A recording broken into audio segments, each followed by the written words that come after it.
অনেক আগের একটা ভিডিও সামনে আসলো। অনেক আগে জাম খেয়েছিলাম, তো জাম খাওয়া দেখে জাম খেতে ইচ্ছে করলো। তো সাথে সাথে ফ্রিজে জাম ছিল, আমার ছোটো বোন জাম আনছে, ওইটা আমাকে দিয়েছিল। তো সাথে সাথে জামটা বের করে খেতে ইচ্ছে করলো, তো এই যে মাখাই ফেলতেছি, এখন খাবো। তো রিজিক হচ্ছে গিয়ে সব হচ্ছে গিয়ে আল্লাহর নিয়ামত। কার রিজিক কোন জায়গা দিয়ে আসবে কেউ জানে না। যদি আল্লাহর উপরে ভরসা থাকে আর কঠোর পরিশ্রম করে যাওয়া যায়, তাহলে আল্লাহ রিজিকের ব্যবস্থা স্বয়ং নিজে করে দেয়।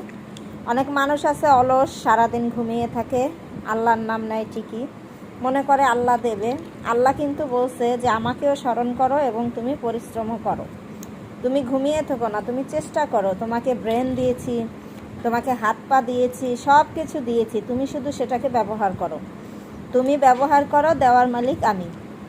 তো এই কথাটা অনেকেই মানে না, মনে করে যে আমি তো আল্লাহকে ডাকতেই আসি, আল্লাহ কেন আমাকে দেয় না। আপনি কঠোর পরিশ্রম করেন, সাথে আল্লাহকেও স্মরণ করেন, ইনশাল্লাহ আপনার কোনো দিক দিয়ে কোনো অভাব হবে না। রিজিকের মালিক তখন একমাত্র স্বয়ং আল্লাহই হয়ে যাবে।